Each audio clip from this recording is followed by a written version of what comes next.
मुख्यमंत्री पुष्कर सिंह धामी के दिल्ली दौरे से बीजेपी की उत्तराखंड इकाई में हलचल दिखाई दे रही है।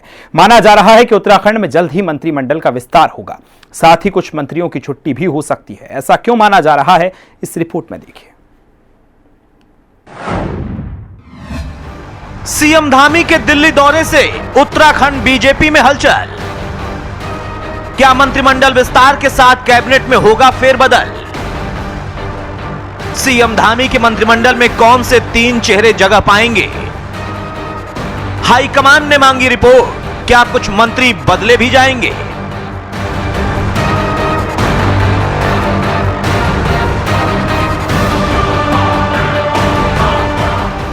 मुख्यमंत्री पुष्कर सिंह धामी के दिल्ली दौरे से बीजेपी की उत्तराखंड इकाई में सुगबुगाहट तेज हो गई है। माना जा रहा है कि उत्तराखंड में जल्दी ही मंत्रिमंडल का विस्तार होगा, साथ ही कुछ मंत्रियों को कुर्सी गंवानी भी पड़ सकती है। बताया जा रहा है कि दिल्ली दौरे के दौरान बीजेपी आला कमान ने मुख्यमंत्री पुष्कर सिंह धामी से मंत्रियों और विधायकों की गोपनीय रिपोर्ट मांगी है। गौरतलब है कि मुख्यमंत्री पुष्कर सिंह धामी ने मंगलवार को दिल्ली में बीजेपी मुख्यालय में पार्टी के कई शीर्ष नेताओं से मुलाकात की है। केंद्रीय मंत्री अमित शाह से सीएम धामी की काफी लंबी बातचीत हुई है। सूत्रों के मुताबिक इस मुलाकात में उत्तराखंड में कैबिनेट विस्तार और कुछ फेरबदल को लेकर मंथन हुआ है। हालांकि मुख्यमंत्री पुष्कर सिंह धामी इन अटकलों को सिरे से खारिज कर रहे हैं।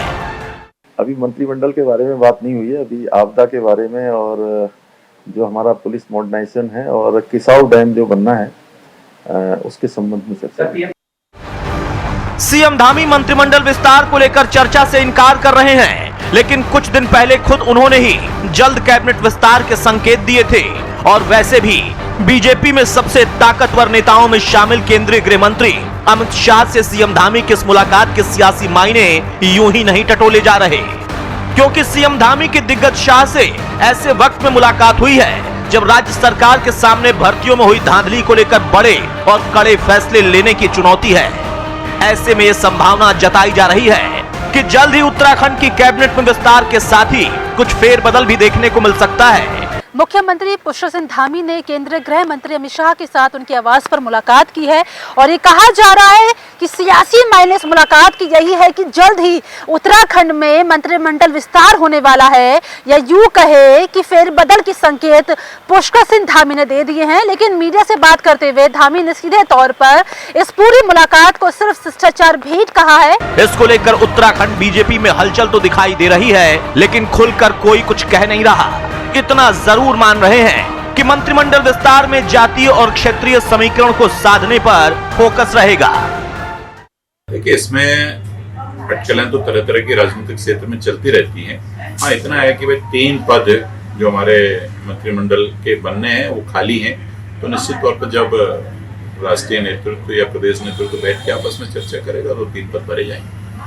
फिलहाल अभी जिस तरह की सुगबुगाहट चल रही है, चर्चाएं चल रही है, अभी तो देखो आप और हम जब अभी आप बात कर रहे हैं तो इस तरह की कोई फीडबैक्स भी नहीं है, इस तरह की कोई चर्चाएं नहीं। हमारे इस तरह की बात नहीं है। पार्टी में क्या हो रहा है इस बात की जानकारी भी मुझे नहीं है। मैं तो सामान्य से अपने राष्ट्रीय कार्यालय में अपने पदाधिकारियों से मिलने आया था। इस संबंध में मुझे उसके आगे से हमारे पार्टी हाईकमान और माननीय मुख्यमंत्री जी का एक विशेषाधिकार है। वो जिसको भी उचित समझेंगे, जिसको भी काबिल समझेंगे, अपने क्षेत्रीय और जातीय समीकरणों को साधते हुए और पार्टी के हित को ध्यान में रखते हुए जिसको भी उचित समझेंगे, जिसको भी पास समझेंगे उसको बनाएंगे। ये मुख्यमंत्री का विशेष अधिकार है। बीजेपी में चल रही सियासी सुगबुगाहट को लेकर मुख्य विपक्षी दल कांग्रेस चुटकी ले रही है और कह रही कि हम तो पहले ही कह रहे थे कि बीजेपी में सब कुछ ठीक नहीं चल रहा। हम तो आपको लंबे समय से कह रहे हैं कि भाजपा में कुछ सही नहीं चल रहा है। जिस प्रकार यूके SSS में सरकार चारों तरफ से घिरी है, इनके मंत्री नेताओं पर नौकरियों को बेचने का आरोप निरंतर प्रदेश का युवा लगा रहा है। इसी के परिणाम स्वरूप इनकी किरकिरी ना हो, ये मंत्रिमंडल का विस्तार नहीं करेंगे। ये तत्कालीन जो 1-2 मंत्री ये नौकरियों के बेचने में जिनका नाम आया उनको हटाने का काम भाजपा करेगी। मौजूदा वक्त में मुख्यमंत्री पुष्कर सिंह धामी की कैबिनेट में 3 मंत्री पद खाली हैं। इसको लेकर कई नाम हैं जिन्हें मंत्रिमंडल में जगह मिल सकती है।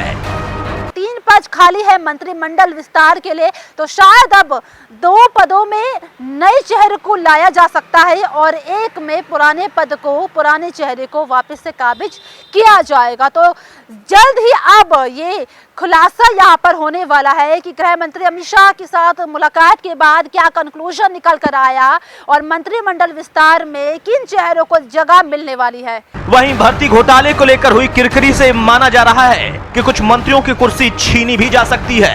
मुख्यमंत्री पुष्कर सिंह धामी खुद ये लगातार कह रहे हैं कि दोषियों को बख्शा नहीं जाएगा। जैसे ही ये मालूम चला कि विधानसभा की भर्तियों में कुछ गड़बड़ियां हुई हैं, जैसे प्रकरण सामने आया तो हमने तत्काल विधानसभा अध्यक्ष जी से अनुरोध किया कि आप इस पर जांच करवाइए और जांच करवाने के बाद दोषी जो पाए जाते हैं या जो गलत नियुक्तियां हैं अवैध तरीके से हुई हैं उन सबको निरस्त किया जाना चाहिए। मैं तो अपना मंतव्य पहले उनको दे चुका हूँ और इस दिशा में काम भी हो रहा है। गौरतलब है कि राज्य में भर्तियों में हुई गड़बड़ी से बीजेपी सरकार की छवि पर दाग लगे हैं। विधानसभा भर्ती मामले में विधानसभा अध्यक्ष ऋतु खंडूरी की तरफ से जांच कमेटी भी गठित की जा चुकी है। अन्य भर्तियों में हुए गड़बड़झाले से कुछ मंत्रियों की परफॉर्मेंस को लेकर सवाल उठ रहे हैं। इस बीच मुख्यमंत्री पुष्कर सिंह धामी 3 दिन तक दिल्ली में रहे हैं। स्वाभाविक है कि आला कमान के सामने उन्होंने इन सारी बातों को जरूर रखा होगा। आला कमान ने मंत्रियों और विधायकों की गोपनीय रिपोर्ट भी मांगी है और इसीलिए माना जा रहा है कि बीजेपी आला कमान धामी सरकार के मंत्रिमंडल में विस्तार करने के साथ साथ खराब परफॉर्मेंस वाले मंत्रियों की छुट्टी कर सकती है। अब देखना यह है कि किसको जगह मिलती है और किसकी कुर्सी छिनती है। ब्यूरो रिपोर्ट, हिंदी खबर।